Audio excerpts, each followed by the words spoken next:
अस्सलाम वालेकुम students, I hope आप सब ठीक होंगे। आज हम स्टार्ट करेंगे क्लास 11 के पिक book mathematics chapter 4 exercise 4.2 question number 16। अच्छा बच्चों, question number 16 and 17 type questions आपके पास पेपर में आते हैं, ठीक है। तो आप लोगों ने इसकी सही से प्रैक्टिस करनी है, इंपॉर्टेंट है ये क्वेश्चंस। तो इन क्वेश्चंस को स्टार्ट करने से पहले आपको कुछ पुराना कॉन्सेप्ट पता होना चाहिए, मतलब जो हम लोगों ने इस एक्सरसाइज में अभी तक पढ़ लिया है। यानी सबसे पहले हम लोगों ने पढ़ा था अर्थमेटिक सीक्वेंस को डिस्कस किया था, ठीक है। सबसे पहले हम लोगों ने अर्थमेटिक सीक्वेंस में क्या पढ़ा था कि आपके पास कोई भी nth टर्म फाइंड आउट करने के लिए एक फॉर्मूला है an is equal to a1 plus n minus one D, ठीक है। क्या है formula? an is equal to a1 plus n minus one D. कोई भी nth टर्म फाइंड करने के लिए आप लोगों ने ये वाला फॉर्मूला यूज कर लेना है। अब nth टर्म क्या होती है, मैंने आपको एग्जांपल दी थी। आपके पास फॉर एग्जांपल है 1 3 5। 1 2 के साथ अगर मैं बताऊंगी तो आपको सही से समझ नहीं आएगा। इस तरह का ले लें सीक्वेंस, यानी 1 3 5।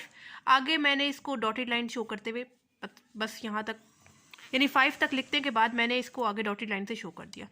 यानी मेरे पास जो nth टर्म है ना, वो इन डॉट्स में कोई भी टर्म हो सकती है।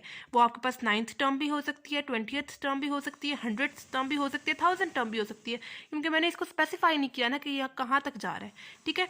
तो nth टर्म आपके पास इन डॉट्स में कोई भी टर्म हो सकती है, ठीक है।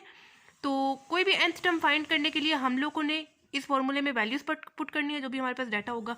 a1 टर्म हमारे पास क्या है, 1 है, एन हम लोग क्या पुट करेंगे, जो भी हमें टर्म फाइंड करनी है। फॉर एग्जांपल मुझे ए 9th टर्म फाइंड करनी है, तो इस वाले एन को मैंने रिप्लेस कर देना है 9 से। तो मेरे पास क्या हो जाएगा, a9 is equal to a1, मेरे पास क्या है 1 है, प्लस एन। यहाँ पे मैंने एन को किस चीज़ से रिप्लेस किया था, 9 से किया था, तो यहाँ पे भी मैं 9 लिखूंगी। 9 माइनस 1 डी। डी क्या है, डी हमारे पास डिफरेंस है, गैप है। यानी 1 एंड 3 के दरमियान कितने नंबर्स का डिफरेंस है, 2 नंबर का गिवन डिफरेंस है ना। तो आप लोगों ने डी की जगह क्या लिख देना है, 2 लिख देना है, ठीक है। और सिंपल इसकी वैल्यू निकाल देनी है, ठीक है। तो इस फॉर्मूले के थ्रू हम लोग कोई भी nth टर्म फाइंड कर सकते हैं। सबसे पहले हम लोगों ने इस एक्सरसाइज में अर्थमेटिक सीक्वेंस को डिस्कस किया था। उसके बाद बारी आई थी अर्थमेटिक, इसकी अर्थमेटिक सीरीज की। अच्छा, अर्थमेटिक सीरीज के जितने भी क्वेश्चंस हैं वो आप लोग 4.3 में पढ़ेंगे, एक्सरसाइज 4.3 में पढ़ेंगे। सिर्फ एक क्वेश्चन जो था वो आपके पास दिया हुआ था, यानी क्वेश्चन नंबर 11, जो कि आपके पास अर्थमेटिक सीरीज का था। उसमें हम लोगों ने क्या फॉर्मूला पढ़ा था, अर्थमेटिक सीरीज का 2 फॉर्मूलाज पढ़े थे। Sn is equal to n/2 a1 plus an। ये वाला फॉर्मूला हम लोग कब यूज करते हैं, और दूसरा फॉर्मूला है हमारे पास Sn is equal to n/2 2a1 plus n minus 1 d। ये वाला फॉर्मूला कब यूज करते हैं, ये वाला फॉर्मूला हम लोग तब यूज करते हैं जब मेरे पास सीरीज कुछ यूं गिवन हो, यानी 1 प्लस 2 प्लस 3 और मैं आगे डॉट्स लगाते हुए लास्ट टर्म मेरे पास फॉर एग्जांपल है 100, ठीक है। अब हम लोग क्या चीज़ डिस्कस कर रहे हैं, सीरीज को डिस्कस कर रहे हैं। इस वजह से सीरीज में आपके पास पॉजिटिव साइन आएगा, ठीक है। और यहाँ पे भी मतलब सब में आपके पास पॉजिटिव साइन आएगा, ये डॉट्स है, ठीक है। तो अगर मेरे पास सीरीज कुछ यूं गिवन है कि आपके पास फर्स्ट 3 नंबर्स गिवन है और आगे डॉट्स लगाते हुए लास्ट टर्म भी आपके पास गिवन है, तब आप लोग ये वाला फॉर्मूला यूज़ करेंगे। यानी a1 और an क्या होता है, an लास्ट टर्म होती है, ठीक है। तो तब हम लोग ये वाला फॉर्मूला यूज़ करेंगे जब हमारे पास first term and last term given हो, तब ये वाला फॉर्मूला यूज़ करेंगे। लेकिन अगर मैं इसको ऐसे लिख रही हूँ 1 प्लस 2 प्लस 3 और आगे मैं थक गई हूँ, मैंने आगे डॉटेड लाइन शो कर दी है, ठीक है। यानी मैंने लास्ट टर्म स्पेसिफाई नहीं की कि ये कहाँ तक जा रहा है। तो जब आपके पास लास्ट टर्म नहीं गिवन होगी तब आप लोगों ने ये वाला फॉर्मूला यूज़ करना है, ठीक है। तो बाकी डिफरेंस में वही है, सेम निकालेंगे जैसे हम लोगों ने पिछले अर्थमेटिक सीक्वेंस में जैसे डिफरेंस निकाला था। डिफरेंस का क्या फॉर्मूला पड़ा था आप लोगों ने, डी इज इक्वल टू, अगर मैं a2 को ले रही हूँ तो मुझे a2 में से प्रीवियस टर्म को सब्ट्रैक्ट करना पड़ेगा, यानी a1। a2 की जो भी वैल्यू है, a2 मेरे पास क्या है 3 है, माइनस a1 मेरे पास क्या है 1 है, तो 3 माइनस 1 मेरे पास क्या हो जाएगा 2 हो जाएगा, ठीक है। तो डिफरेंस बिल्कुल आप लोगों ने इस केस में भी बिल्कुल वैसे ही निकालना है, ठीक है।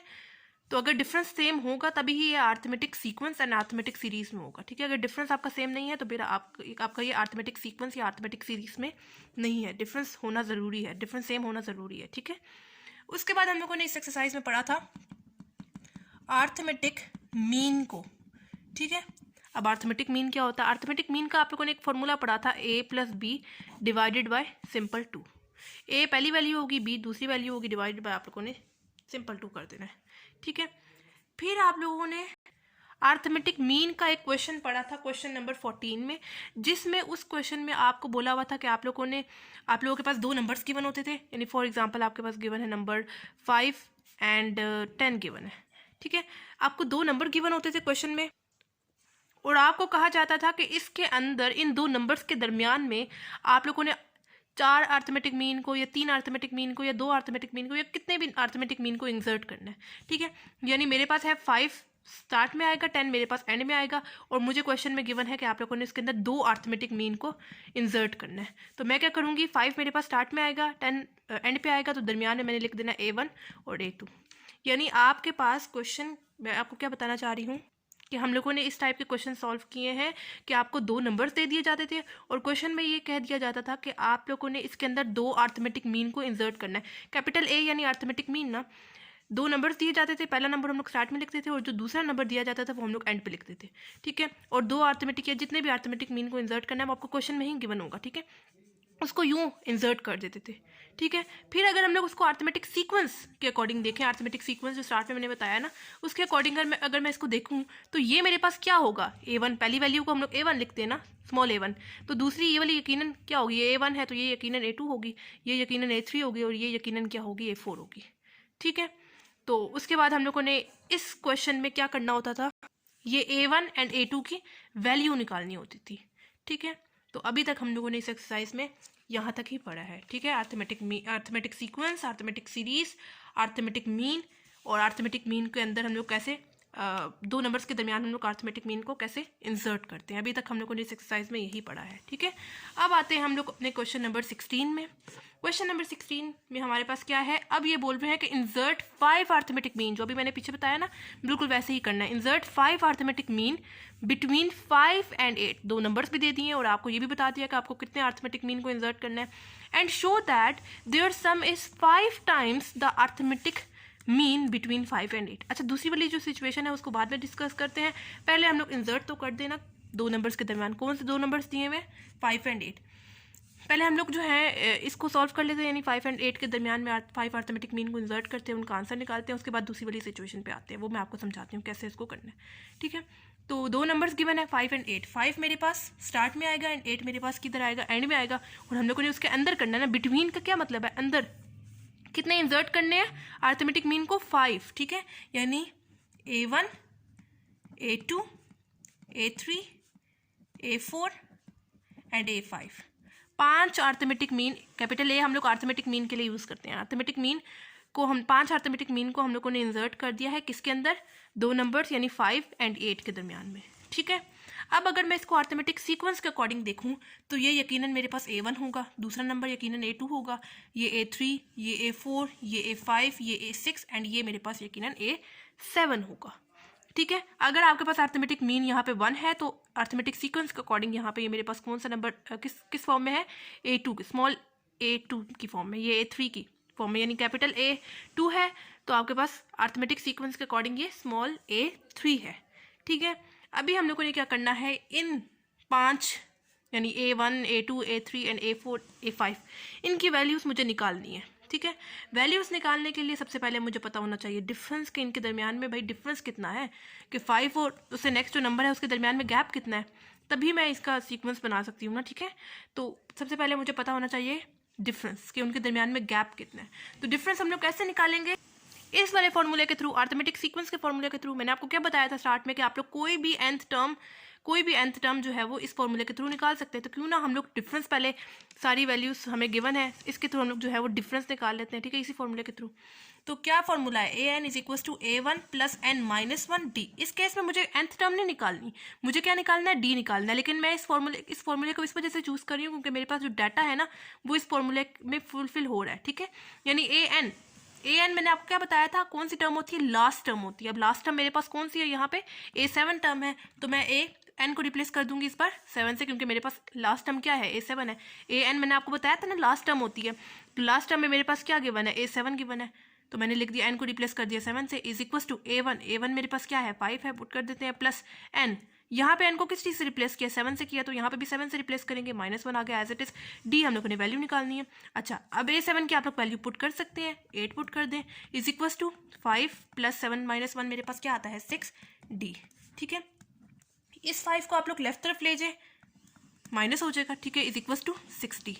8 माइनस 3 मेरे पास 8 माइनस 5 मेरे पास क्या आता है 3 इज इक्वल टू 6d। 6 यहाँ पे देखिए मल्टीप्लाई हो रहा है, जब लेफ्ट तरफ जाएगा तो क्या हो जाएगा डिवाइड हो जाएगा, is equal to d। And 3 1s are 3 2s are 6, यानी 1/2 मेरे पास आंसर आ गया d का, यानी कॉमन डिफरेंस मेरे पास कितना आ गया 1/2। यानी अब जो है मेरे पास 5 से जो नेक्स्ट नंबर यानी a1 का जो आंसर आएगा ना, उनके दरमियान में कितने जो है वो नंबर्स का गैप होगा, सॉरी नंबर्स का नहीं, कितना गैप होगा 1/2 का गैप होगा। ठीक है, तो डिफरेंस अब हमारे पास आ गया। अब हम लोग इनको सॉल्व करते हैं, यानी a1 से लेके a5 तक इनकी वैल्यूज़ को निकाल लेते हैं। ठीक है, तो इन वैल्यूज़ को निकालने के दो तरीके हैं।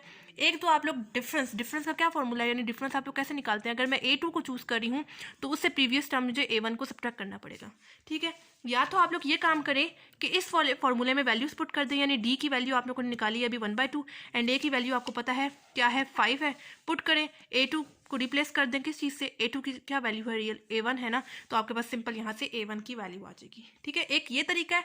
या दूसरा तरीका ये है कि आप लोग इसी फॉर्मूले को कंटिन्यू करते हुए इनकी वैल्यूज़ निकाल लें। ठीक है, यानी a1 से लेके a5 तक, यानी इस फॉर्मूले को कंटिन्यू करते हुए इन सब की वैल्यूज़ निकाल लें। ठीक है, तो मैं ये वाला फॉर्मूला लेके चलूंगी, यानी an is equal to a1 plus n minus 1d। ठीक है, दोनों तरह से सही है, आपको जैसे आसान लगे आप लोग उस तरह कर लें। ठीक है, an अब मुझे किसकी वैल्यू निकालनी है, किस nth टर्म की वैल्यू निकालनी है, 2 की निकालनी है। तो मैं nth को किस चीज़ से रिप्लेस करूंगी, 2 से करूंगी, is equal to a1। a1 क्या है मेरे पास 5 है, देखें स्टार्ट में a1 मेरे पास क्या था 5 था, पुट कर दिया, प्लस n को यहाँ पे किस चीज़ से रिप्लेस किया 2 से किया, तो यहाँ पे भी मैं 2 से रिप्लेस करूंगी, -1 आ गया, एज इट इज आ जाएगा d अभी पीछे निकाला था 1/2 पुट कर देते हैं। अच्छा, अब यहाँ पे जो a2 यूज़ हो रहा है, इस a2 को क्या मैं लिख सकती हूँ a1। ठीक है, मैंने सिंपल लिख देना है a2 को a1 is equal to 5 plus 2 -1 मेरे पास क्या हो जाएगा 1 हो जाएगा and 1/2। a1 is equal to 5 plus 1 multiply 1/2 मेरे पास क्या हो जाएगा 1/2। यहाँ पे अब हम लोग लेंगे एलसीएम, या आप लोग डायरेक्ट कैलकुलेटर से वैल्यू निकाल लें। एलसीएम लेने का आसान तरीका क्या है कि इस 5 के नीचे क्या है मेरे पास 1 है, जो क्रॉस में वैल्यूज़ है, जैसे ये क्रॉस में वैल्यूज़ है, ये क्रॉस में वैल्यूज़ है, मल्टीप्लाई करेंगे, जो नीचे वाली वैल्यूज़ है उनको आपस में मल्टीप्लाई करेंगे। 5 2 क्या होता है 10 प्लस 1 डिवाइडेड बाय 1 मल्टीप्लाई 2 मेरे पास क्या होता है 2। 10 प्लस 1 क्या हो जाएगा 11/2 एंड इसके साथ इससे आगे मजीद कटिंग नहीं हो सकती, यानी a1 का आंसर मेरे पास क्या आ गया 11/2। ठीक है, जैसे a1 की वैल्यू निकाली है बिल्कुल वैसे ही अब हम लोग निकालेंगे किसकी a2 की। ठीक है, बिल्कुल वही फॉर्मूला यूज़ करेंगे, यानी an वाला, मतलब कोई भी nth टर्म निकालने के लिए जो फॉर्मूला था ना, यानी an is equal to a1 plus n minus 1d। अब हम लोगों ने n को किस चीज़ से रिप्लेस करना है a3 से। ठीक है, a2 से पीछे निकाला था ना, मतलब यहाँ पे देखेंगे पहले हम लोगों ने a2 के साथ इसको सॉल्व किया था, अब हम लोगों ने सॉल्व करना है किसके साथ a3 के साथ, क्योंकि a1 का तो आंसर आ गया। अब आते हैं इस पे, तो अब हम लोगों ने n को किस चीज़ से रिप्लेस कर देना है 3 से, इज इक्वल टू a1 क्या है स्टार्ट में आपको बताया था 5 है, जो क्वेश्चन में भी गिवन था, प्लस n, यहाँ पे n को किसी से रिप्लेस किया था 3 से, तो यहाँ पे भी 3 लिखेंगे -1 एंड d अभी पीछे निकाला था, क्या आ रही थी वैल्यू उसकी 1/2 पुट कर देते हैं। अब क्या मैं a3 को रिप्लेस कर सकती हूँ a2 से, जैसे मैंने a2 में रिप्लेस किया था ना a1 से, अब मैं a3 को क्या रिप्लेस कर सकती हूँ a2 से, बस मैंने सिंपल a3 की जगह लिख देना है a2 is equal to 5 plus 3 -1 मेरे पास क्या आता है 2 आता है एंड 1/2। ये 2 जो है मल्टीप्लाई फॉर्म में है, ये डिवाइड फॉर्म में, आपस में कैंसिल आउट हो जाएंगे and a2 is equal to 5 plus 1 क्या हो जाएगा 6 हो जाएगा। ठीक है, एंड a2 का आंसर मेरे पास क्या आ गया 6 आ गया। ठीक हो गया। अब जैसे मैंने a1 एंड a2 को सॉल्व किया है, अब बारी आती है a3 की। ठीक है, वही फॉर्मूला यूज़ करेंगे, यानी an is equal to a1 plus n minus 1d, यानी इस वाले फॉर्मूले के थ्रू हम लोग कोई भी nth टर्म निकाल सकते हैं, तो क्यों ना हम लोग a3 की वैल्यू निकाल लें। अब हम लोगों ने n को किस चीज़ से रिप्लेस कर देना है, पहले a1 भी निकाल लिया a2 भी निकाल लिया, अब हम लोगों ने निकालना है a3 को, तो a3 के लिए हम लोगों ने क्या करना है स्मॉल an को रिप्लेस कर देना है किस चीज़ से 4 से। ठीक है, उसके बाद हम लोग a4 को रिप्लेस करके a3 कैपिटल A3 लिख देंगे। a1 की जगह हम लोग क्या लिखेंगे, स्टार्ट में क्या वैल्यू थी 5 थी, पुट कर देते हैं, प्लस n, यहाँ पे n को किसी चीज़ से रिप्लेस किया 4 से किया, तो यहाँ पे भी 4 से रिप्लेस करेंगे -1 and d difference common difference अभी पीछे निकाला था 1/2 आ रहा था, पुट कर देते हैं। a4 is equal to 5 plus 4 -1 मेरे पास क्या आता है 3 एंड 1/2। a4, अब क्या मैं यहाँ पे a4 को रिप्लेस कर सकती हूँ a3 से। ठीक है, a4 की जगह मैं यहाँ पे क्या लिखूंगी a3 is equal to 5 plus 3 multiply 1/2 मेरे पास क्या आता है 3/2। 2। एलसीएम ले लें, A3 इज इक्वल टू 5 के नीचे क्या है 1 है, जो क्रॉस में वैल्यूज है उनको मल्टीप्लाई करें, जो नीचे वाली वैल्यूज है उनको आपस में मल्टीप्लाई करें। 5 multiply 2, 5 2 10 plus 1 multiply 3, 3 divided by 2। 10 plus 3 मेरे पास क्या आता है 13 डिवाइडेड बाय 2। इससे ज़्यादा कटिंग नहीं हो सकती, यानी यहाँ पे ही हमारा आंसर आ गया। A3 का क्या आ गया 13/2। ठीक हो गया। जैसे A1, A2 एंड A3 निकाला है, अब बारी आती है किसकी A4 की। A4 के लिए भी वैसे ही काम करेंगे, यानी AN is equal to A1 plus N-1 D वाले फॉर्मूले के थ्रू। ठीक है, तो अब इस बार N को किस चीज़ से रिप्लेस कर देना है। A1 की वैल्यू निकाल ली, A2 भी, A3 भी। अब बारी आती है A4 की। A4 के लिए हम लोगों ने क्या पुट कर देना है स्मॉल a5। ठीक है, N को अब इस बार रिप्लेस करेंगे किस चीज़ से 5 से। A1 क्या था 5 था, प्लस N क्या है, यहाँ पे N को किस चीज़ से रिप्लेस किया 5 से, तो यहाँ पे भी 5 आएगा -1। एंड D डिफरेंस अभी आप लोगों ने पीछे निकाला था 1/2 पुट कर देते हैं। A5 is equal to 5 plus 5 -1 मेरे पास क्या आता है 4 एंड 1/2। कटिंग कर दें, 2 1s are and 2 2s are 4। A5 is equal to 5 plus 2 1s are क्या होता है 2 होता है, एंड 5 प्लस 2 6 7, यानी A5 का आंसर मेरे पास क्या आ गया 7 आ गया, सॉरी। ठीक हो गया। अब लास्ट हमारे पास, अब हम लोग आप पहले रिप्लेस करें ना A5 को, यानी यहाँ पे आपके पास A5 क्या यूज़ हो रहा है A4 यूज़ हो रहा है ना, तो A5 की जगह आप लोग लिखते हैं यहाँ पे A4, यानी A4 का आंसर हमारे पास क्या आ गया, कैपिटल A4 का आंसर मेरे पास क्या आ गया 7 आ गया। अब सिर्फ हमारे पास रह गया लास्ट A5। ठीक है, A5 उसके लिए भी वही फॉर्मूला यूज़ करेंगे, कौन सा वाला, nth वाला, जिसे हम लोग कोई भी nth टर्म निकाल सकते हैं, यानी AN is equal to A1 plus N-1 D। ठीक है, अब इस बार हम लोगों ने N को किस चीज़ से रिप्लेस कर देना है। यहाँ पे देखें हम लोगों ने A1 भी निकाल लिया, A2 भी, A3 भी, A4 भी। अब बारी आती है A5 की। A5 के लिए हम लोगों ने AN को किस चीज़ से रिप्लेस कर देना है 6 से, यानी स्मॉल a 6 से। N की जगह मैं लिख रही हूँ 6 इज इक्वल टू A1 क्या था 5 था, प्लस यहाँ पे N को किस चीज़ से रिप्लेस किया 6 से, तो यहाँ पे भी 6 से रिप्लेस करेंगे -1। एंड D की वैल्यू क्या अभी हम लोगों ने पीछे निकाली थी 1/2 पुट कर देते हैं। A6 is equal to 5 plus 6 -1 मेरे पास क्या आता है 5 and 1/2।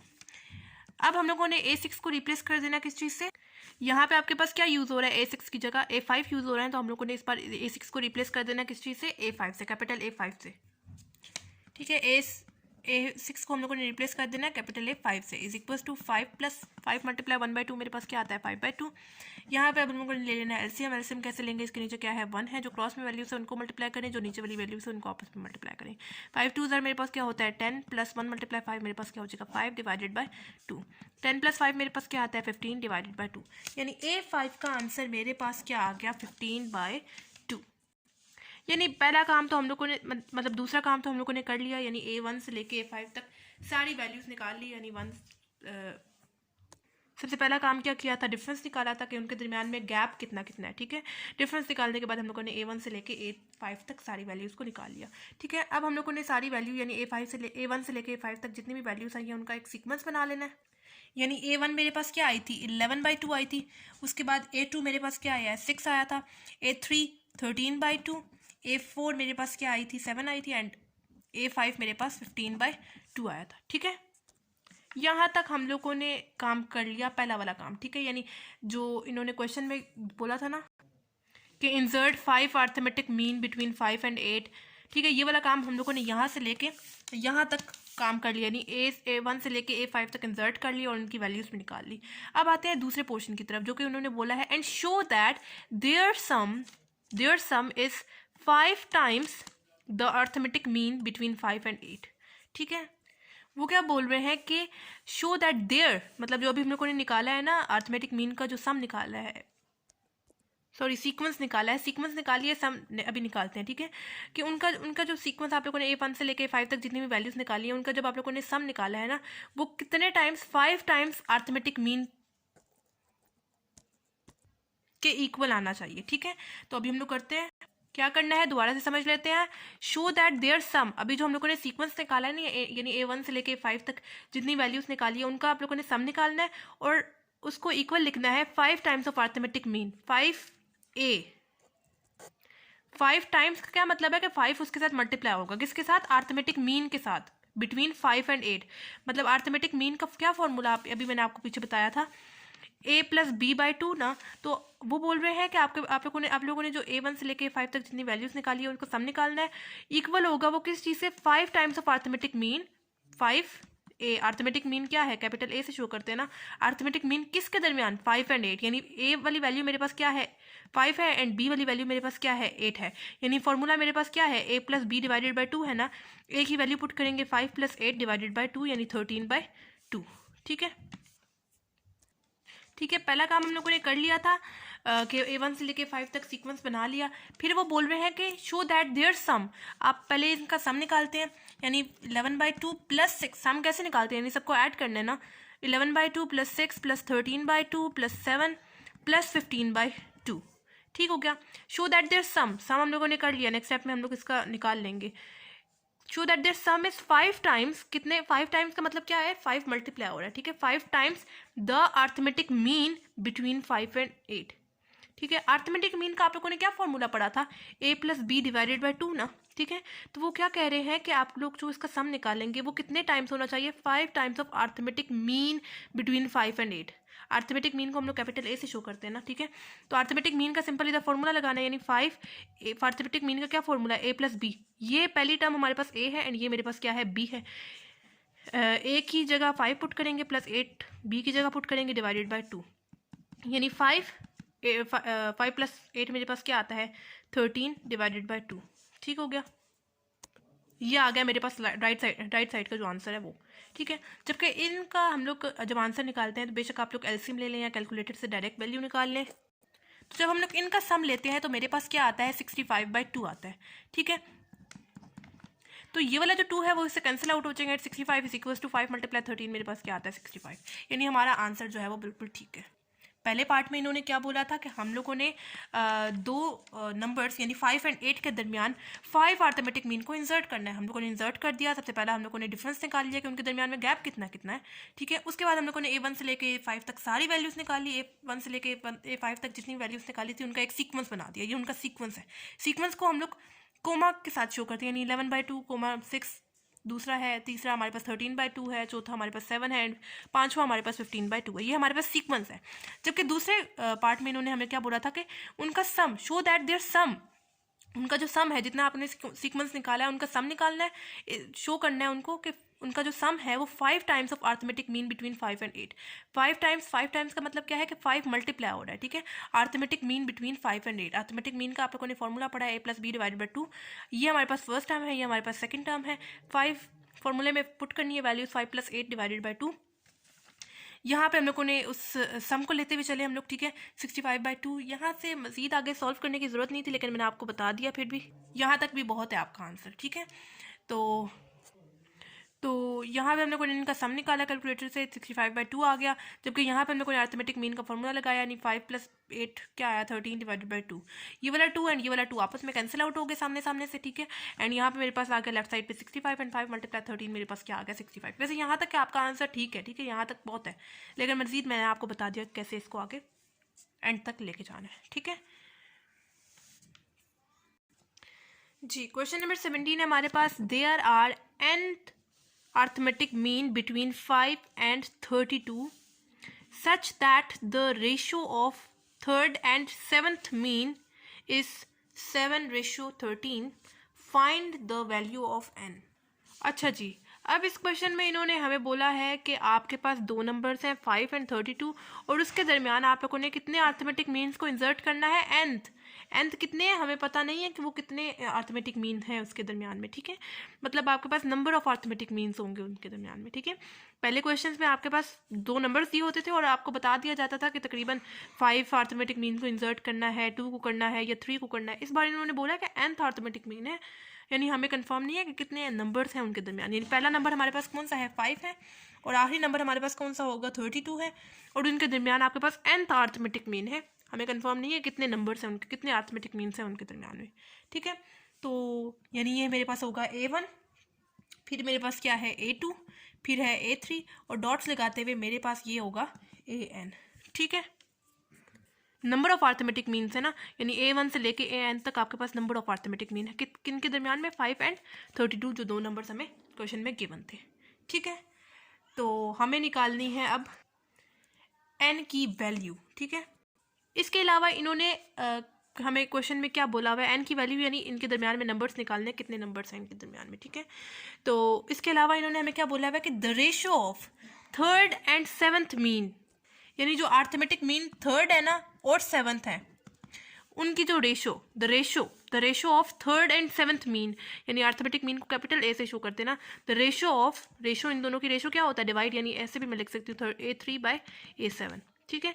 Ratio of A3 and A7 is 7:13, यानी A3 एंड A7 की रेशो हमारे पास क्या है, वो भी गिवन है, यानी 7:13, यानी अगर इनको लिखूँ मैं तो मेरे पास ऐसे आएगा 7/13, ठीक है। यानी डिवाइड रेशो क्या होता है, डिवाइड, यानी ये मेरे पास नॉमिनेटर है ये मेरे पास डिनोमिनेटर है, ठीक है। अभी तक क्वेश्चन में क्या बोला है, इन्होंने दो नंबर्स दिए हैं 5 and 32, and number of arithmetic mean को इंसर्ट करना है।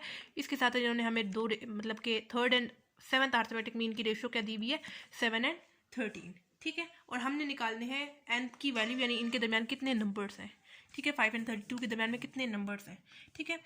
तो नंबर्स निकालने के लिए सबसे पहला हम लोग क्या काम करते थे, कोई भी मतलब के टर्म निकालने के लिए हम लोग सबसे पहला क्या काम करते थे कि डिफरेंस निकालते थे, डी की वैल्यू निकालते थे कि इनके दरमियान में डिफरेंस कितना है, ठीक है। डिफरेंस पता होगा तभी हम लोग जो है वो कोई भी वैल्यू फाइंड कर सकते हैं, ठीक है। तो डिफरेंस निकालने के लिए अगर तो मैं इसको अर्थमेटिक सीक्वेंस के अकॉर्डिंग देखूं तो ये मेरे पास होगी A1, स्मॉल a1 होगी, ठीक है। ये मेरे पास कौन सी होगी, A2 होगी, ये मेरे पास A3 होगी, ये मेरे पास A4 होगी यकीनन, ठीक है। अगर आप लोग नोट करें, अगर आपके पास यहाँ पे अर्थमेटिक मीन A1 है, कैपिटल A1 है, तो अगर मैं उसको अर्थमेटिक सीक्वेंस के अकॉर्डिंग देखूँ ना तो मेरे पास अगर यहाँ पे 1 है तो उससे एक नंबर ज़्यादा यानी 2 होगा। अगर मेरे पास अर्थमेटिक मीन के अकॉर्डिंग कैपिटल A2 है तो अर्थमेटिक सीक्वेंस के अकॉर्डिंग उस 2 से एक नंबर ज़्यादा यानी 3 होगा। अगर यहाँ पे अर्थमेटिक मीन के अकॉर्डिंग 3 है तो अर्थमेटिक सीक्वेंस के अकॉर्डिंग स्मॉल a उस 3 से एक नंबर ज़्यादा 4 होगा। तो अगर मेरे पास अर्थमेटिक मीन an है तो अगर मैं उसको अर्थमेटिक सीक्वेंस के अकॉर्डिंग देखूँ तो मेरे पास इस नंबर से ज़्यादा एक नंबर ज़्यादा होगा, यानी n+1 होगा, ठीक है। यानी यहाँ पे देखें ना 3 है, अगर मैं उसको अर्थमेटिक सीक्वेंस के अकॉर्डिंग देखती हूँ तो मेरे पास उस 3 से एक नंबर ज़्यादा यानी 3+1 है ना, वैसे होगा। उसी तरह अगर मैं nth number of arithmetic sequence के अकॉर्डिंग देखूँ तो मेरे पास ये वाले नंबर में एक नंबर और ऐड होगा, ठीक है। अर्थमेटिक सीक्वेंस के अकॉर्डिंग देखूँ ना तो मेरे पास ये इस वाले नंबर में एक नंबर ज़्यादा होगा, तभी मेरे पास स्मॉल a अर्थमेटिक सीक्वेंस का नंबर आएगा, ठीक है। उसी तरह ये वाली लास्ट वैल्यू मेरे पास क्या होगी, an+1 है, यहाँ पे क्या आ जाएगा, 2 आ जाएगा, ठीक है। जैसे हमें पता है ना A1 है, उससे नेक्स्ट नंबर यकीनन A2 होगा, उससे नेक्स्ट A3 होगा। उस तरह ये an+1 है तो ये यकीनन उससे नेक्स्ट मेरे पास an+2 होगा, ठीक है। ठीक हो गया, ठीक है। उसके बाद हम लोग क्या करते थे, हम लोग ये वाला फार्मूला यूज़ करते हुए यानी an = A1 + n-1 d, ये वाला फार्मूला यूज़ करते हुए हम लोग क्या करते थे, पहले डिफरेंस निकालते थे, उसके बाद बारी बारी A1 से लेके जितनी भी वैल्यूज़ गिवन होती थी उसकी वैल्यूज़ निकाल लेते थे। लेकिन इस क्वेश्चन में हम लोग ये वाला मेथड नहीं यूज़ कर सकते। क्यों? क्योंकि देखें अगर हम लोग ये वाला यूज़ करके भी देखें तो देखें an को हम लोग किस चीज़ से रिप्लेस करते हैं, an हमारे पास कौन सी टर्म होती है, लास्ट टर्म होती है n यहाँ पे मेरे पास क्या है, n+2 है, पुट कर देते हैं, प्लस A1 मेरे पास क्या है, 5 है, पुट कर देते हैं, प्लस n मेरे पास क्या है, यहाँ पे n को किस चीज़ से रिप्लेस किया, n+2 से किया, तो यहाँ पे भी n+2 से रिप्लेस करेंगे। आगे वाला मेरे पास क्या है, -1 है, एंड यही मेरे पास क्या है, d है, ठीक है। n+2 की वैल्यू क्या है, मेरे पास 32 है, पुट कर देते हैं, +5 प्लस n2 -1 मेरे पास क्या आता है, +1 आता है, d। अब ये वाला मेथड हम लोग इस वजह से नहीं यूज़ कर सकते क्योंकि यहाँ पे आपके पास एक तो n और एक d, दो चीज़ें आपके पास यहाँ पे अननोन आ गई हैं, ठीक है। तो आप लोग ये वाला मेथड नहीं यूज़ कर सकते, ठीक है। इधर आपके पास दो चीज़ें अननोन आ गई हैं, ठीक है। तो हम लोग क्या करेंगे, हमें जो चीज़ इन्होंने दी हुई है, हमें जैसा कि क्वेश्चन में बोला था इसका कुछ ना कुछ तो मकसद है ना, 3 एंड 7th मीन की रेशो आपको दी हुई है 7:13, हम लोग इसको यूज़ करते हुए इसको निकालेंगे, ठीक है। हमें क्या सिचुएशन दी हुई है, हमें बोला था कि ratio of third and 7th mean यानी A3 ratio A7, arithmetic mean third की और अर्थमेटिक मीन 7 की रेशो आपको क्या गिवन है, 7:13, यानी मैं इसको ऐसे भी लिख सकती हूँ A3 डिवाइडेड बाय A7 = 7/13, यानी A3 की बिल्कुल सामने 7 एंड A7 की बिल्कुल सामने 13, ठीक है। अब इस अर्थमेटिक मीन को अगर मैं अर्थमेटिक सीक्वेंस के अकॉर्डिंग देखूं तो मेरे पास क्या आएगा, 3 है अर्थमेटिक सीक्वेंस में, उससे एक नंबर ज़्यादा आता है। अगर अर्थमेटिक मीन में आपके पास 3 है तो अर्थमेटिक सीक्वेंस में आपके पास उससे एक नंबर ज़्यादा आता है, यानी ये मेरे पास होगा A4 डिवाइडेड बाय A7 को, कैपिटल A7 यानी अर्थमेटिक मीन 7 को अगर मैं अर्थमेटिक सीक्वेंस के अकॉर्डिंग देखूं तो मेरे पास इस 7 से एक नंबर ज़्यादा यानी 8 आएगा। ठीक है, अर्थमेटिक मीन में मेरे पास 3 है, तो जब मैं उसको अर्थमेटिक सीक्वेंस के अकॉर्डिंग देखूंगी तो मेरे पास उससे एक नंबर ज़्यादा आएगा यानी A4 आएगा। अर्थमेटिक मीन में मेरे पास 7 है, जब मैं उसको अर्थमेटिक सीक्वेंस के अकॉर्डिंग देखूंगी तो मेरे पास उससे एक नंबर ज़्यादा आएगा यानी A8 आएगा। इज इक्वल टू सामने वाली चीज़ मेरे पास 7/13 एज इट इज़ आ जाएगी। अब मैंने अलहदा से ऊपर एंड नीचे ये वाला फॉर्मूला यूज़ करना है। ठीक है, कैसे यूज़ करना है मैं यहाँ पे रफ वर्क में आपको करके बता रही हूँ। यानी फॉर्मूला क्या है, A N is equal to A1 plus n-1 D है। ठीक है, ए एन को इस बार किस चीज़ से रिप्लेस करेंगे, पहले ऊपर वाली की नॉमिनेटर की अगर मैं बात करूँ तो 4 है, 4 से रिप्लेस करेंगे इज इक्वल टू A1 मेरे पास क्या है, A1 क्या गिवन है आपको, 5 गिवन है सीक्वेंस में। ठीक है, तो लिख देते हैं 5 प्लस n को यहाँ पे किस चीज़ से रिप्लेस किया, 4 से किया है, 4-1 एंड डी मेरे पास एज इट इज आ जाएगा। A4 is equal to 5 plus 4-1 मेरे पास क्या आता है 3D। अब इस 4 की जगह क्या मैं लिख सकती हूँ 5 प्लस 3D। ठीक है, तो मैं इसकी जगह लिख रही हूँ 5 प्लस 3D। ठीक हो गया, डिवाइडेड बाय, जैसे मैंने ऊपर A4 वाला काम किया बिल्कुल नीचे भी A8 के साथ भी करूंगी, यानी AN is equal to A1 plus n-1 D. मुझे निकालनी है किसी भी nth टर्म यानी A8 की वैल्यू। A8 को n को रिप्लेस करेंगे 8 के साथ, इज इक्वल टू A1 की क्या वैल्यू है 5 है, पुट कर देते हैं, प्लस यहाँ पे n को किस चीज़ से रिप्लेस किया 8 से किया, तो यहाँ पे भी 8 से रिप्लेस करेंगे -1 एंड d निकालना है एज इट इज आ जाएगा। A8 is equal to 5 plus 8-1 क्या आता है 7D। ठीक है, अब A8 की जगह मैं लिख रही हूँ 5 प्लस 7D। ठीक हो गया, पुट कर दिया, इज इक्वल टू 7/13। इसके बाद इसको मजीद सॉल्व करने के लिए डी की वैल्यू निकालने के लिए हम लोग ले लेते हैं क्रॉस मल्टीप्लाई। ठीक है, मतलब दोनों को आपस में क्रॉस मल्टीप्लाई किया जाए, क्रॉस में जो वैल्यूज उनको मल्टीप्लाई करेंगे, यानी 13 एंड ये वाली value 5 plus 3D। Next step में मैं मल्टीप्लाई करूंगी इज इक्वल टू ये है 7 एंड ये वाली वैल्यू यानी 5 प्लस 7D। ठीक हो गया, मल्टीप्लाई कर देते हैं, 13 मल्टीप्लाई 5 क्या आता है 65 प्लस 13 मल्टीप्लाई 3 मेरे पास क्या आता है 39, आगे वाला डी एज इट इज आ जाएगा। ठीक है, इज इक्वल टू 7 को मल्टीप्लाई करेंगे 5 के साथ, 7 5 35 प्लस 7 को मल्टीप्लाई करेंगे 7 के साथ, 7 7 49 डी। ठीक हो गया, अब आप लोग सारी वैल्यूज़ को एक तरफ ले आए, यानी 65 प्लस 39D -35 प्लस 35 है दूसरी तरफ जाएगा तो -35 हो जाएगा, प्लस 49 है दूसरी तरफ जाएगा तो -49D हो जाएगा, इज इक्वल टू 0। जो आपके पास सिंपल कॉन्स्टेंट्स हैं उनको आप लोग सॉल्व कर लें और जो डी वाली वैल्यूज है उनको सॉल्व कर लें, यानी ये वाली डी वाली वैल्यू एंड ये डी वाली वैल्यू, यानी 39 माइनस 49 क्या आता है -10D एंड 65 एंड -35, ये सिंपल कॉन्स्टेंट्स है, इनको सॉल्व कर लें। तो 65 माइनस 35 मेरे पास क्या आता है +30 इज इक्वल टू 0। -10 को आप लोग राइट साइड पे ले जाए, यानी यहाँ पे 30 है, राइट साइड पे जाएगा -10D है, जब राइट साइड पे जाएगा तो +10D हो जाएगा। ठीक है, 10 यहाँ पे मल्टीप्लाई हो रहा है, जब आपके पास लेफ्ट तरफ जाएगा तो क्या हो जाएगा डिवाइड हो जाएगा and D is equal to आपके पास क्या आ जाएगा 3 आ जाएगा, यानी 10 1s एंड 10 3s 30, यानी D आपके पास क्या आ गया 3 आ गया। ठीक हो गया, ठीक हो गया, डी आ गया। अब आप लोग ना इस वाले फॉर्मूले में AN is equal to A1 plus n-1 D वाले फॉर्मूले में वैल्यूज पुट करते हुए n की वैल्यू निकाल लें। ठीक है, यानी AN हमारे पास कौन सी टर्म होती है, लास्ट टर्म होती है ना, तो इस सीरीज में, इस सीक्वेंस में सॉरी, मेरे पास लास्ट टर्म कौन सी है AN+1 है, तो मैंने इस बार n को किस चीज़ से रिप्लेस कर देना है n+2 से, सॉरी n+2 था ना, ऊपर देखें लास्ट टर्म मेरे पास क्या गिवन है AN+2 है, तो मैंने यहाँ पे n को किस चीज़ से रिप्लेस कर दिया n+2 से, इज इक्वल टू A1 मेरे पास क्या है क्वेश्चन में 5 गिवन है, 5 पुट कर देते हैं, प्लस यहाँ पे n को किस चीज़ से रिप्लेस किया था n+2 से, तो यहाँ पे भी n+2 से रिप्लेस करेंगे, -1 आ गया एज इट इज। डी, अभी डी की वैल्यू निकाली है 3 पुट कर देते हैं। AN+2 की क्या वैल्यू है स्टार्ट में 32 है, तो क्या मैं AN+2 को रिप्लेस कर सकती हूँ 32 से, is equal to 5 plus n+2 -1 क्या आता है +1 एंड 3। ठीक है, तो 35 यहाँ पे देखिए +5 है, जब लेफ्ट तरफ जाएगा तो -5 हो जाएगा, इज इक्वल टू 3 को मल्टीप्लाई करते हैं इसके साथ भी और इसके साथ भी, 3 मल्टीप्लाई n मेरे पास क्या हो जाएगा 3n प्लस 3 मल्टीप्लाई 1 मेरे पास क्या हो जाएगा 3 हो जाएगा। ठीक है, तो ये हो जाएगा 32 -5 प्लस 3 है, लेफ्ट तरफ जाएगा तो -3 हो जाएगा, is equal to 3n। 32 minus 5 minus 3 मेरे पास क्या आता है 24 इज इक्वल टू 3n। 3 यहाँ पे देखिए मल्टीप्लाई हो रहा है, जब यहाँ पे लेफ्ट तरफ जाएगा तो क्या हो जाएगा, डिवाइड हो जाएगा। And n is equal to 24 divided by 3 मेरे पास क्या आता है 8, यानी n का आंसर मेरे पास क्या आ गया 8 आ गया।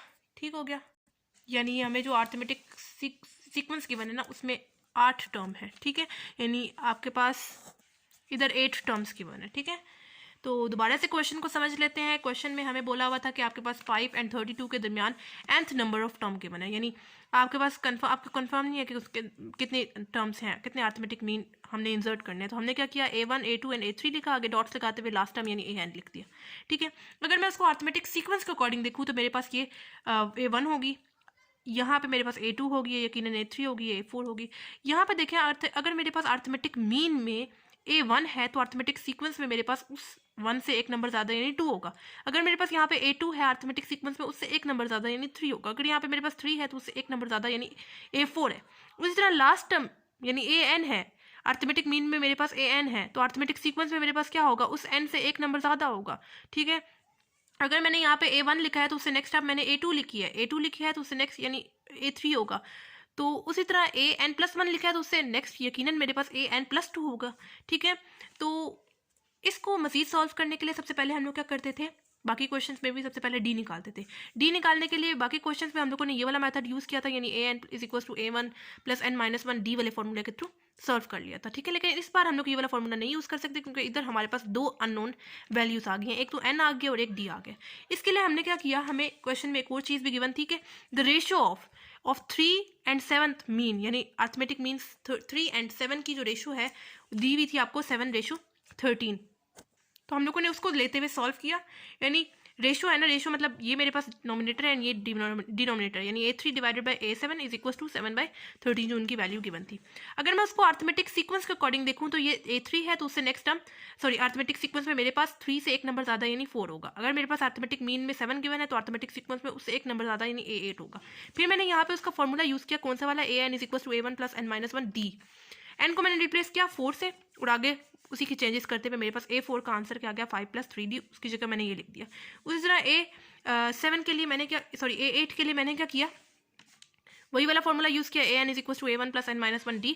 सब चीज़ों को रिप्लेस करते हुए मेरे पास A8 का आंसर क्या आ गया 5 + 7 D।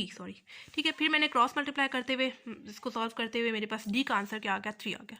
ठीक है, अब मुझे चूंकि यहाँ पे निकालनी थी n की वैल्यू निकालने के लिए फिर मैंने दोबारा से यही वाला फॉर्मूला यूज़ किया। अब मेरे पास जो है सिर्फ D की वैल्यू आ गई, सिर्फ एक अननोन वैल्यू आ जाएगी, इसके थ्रू मैं n की वैल्यू निकाल सकती हूँ। ठीक है, तो मैंने n को रिप्लेस किया इस बार किससे AN हमारे पास कौन सी वैल्यू होती है, लास्ट वैल्यू होती है, तो लास्ट वैल्यू हमारे पास क्या थी AN+2 थी, तो मैंने n को रिप्लेस कर दिया n+2 से। ठीक है, A1 की जगह क्या थी वैल्यू, A1 की फर्स्ट वैल्यू क्या थी 5 थी, पुट कर दी।